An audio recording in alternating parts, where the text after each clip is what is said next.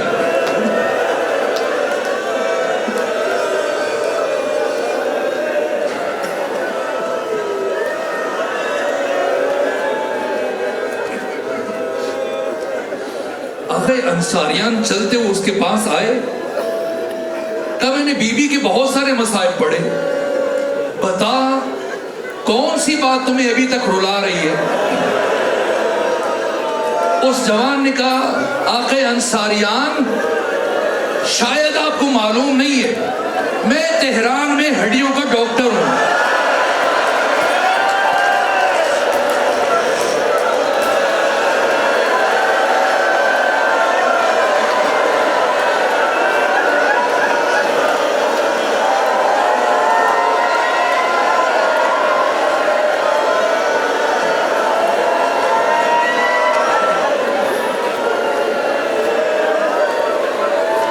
اور ابھی آپ نے مجلس میں پڑھا ہے کہ بی بی کی پسلیاں ٹوٹ گئی تھی۔ تو میں جانتا ہوں اگر کسی انسان کی پسلیاں ٹوٹ جائیں تو اس کے لیے سانس لینا مشکل ہو جاتا ہے، اور آپ نے بتایا کہ بی بی 75 دن زندہ رہی۔ سوچ رہا ہوں کہ بی بی ان ٹوٹی ہوئی پسلیوں کے ساتھ کیسے زندہ رہی۔ میرے عزیزو،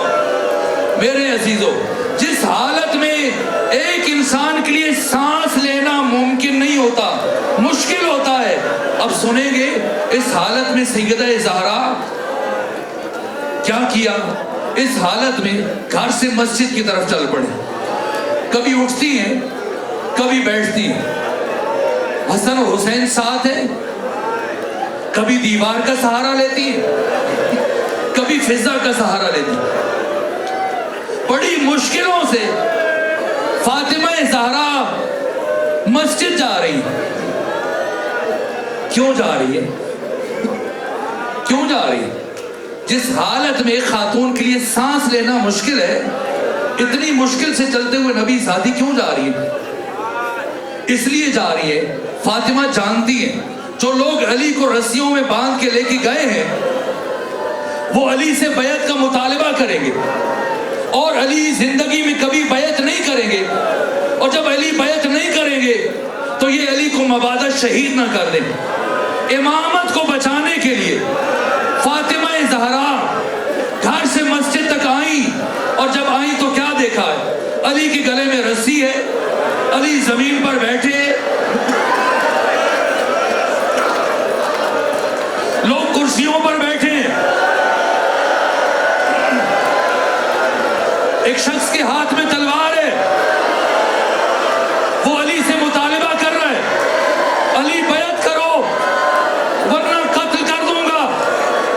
اس حالت میں نبی زادی پہنچی، جیسے ہی مسجد نبوی میں داخل ہوئی وہ حافظہ ولایت کیا کام کیا؟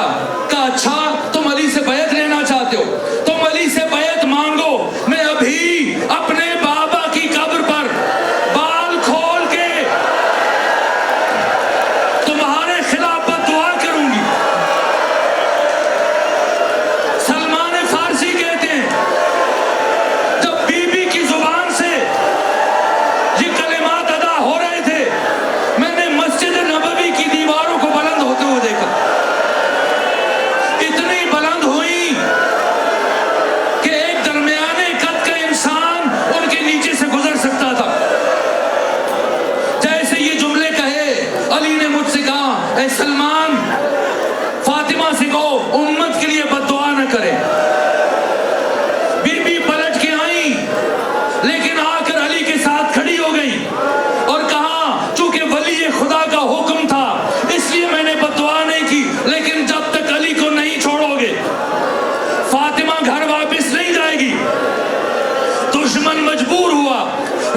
علی غسل دے رہے ہیں، غسل دے رہے ہیں، اسما رو رہی ہیں، ام سلمہ رو رہی ہیں، علی فرماتے ہیں اسما آہستہ رو، حسنین نہ سن لیں، زینب ام کلثوم کو تکلیف پہنچے گی۔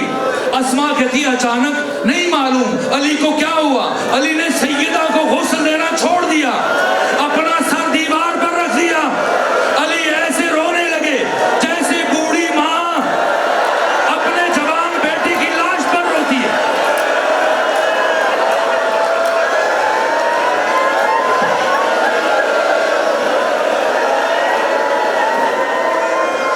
اسما کہتی علی آپ تو مجھے منع کر رہے تھے، خود کیوں رو پڑے؟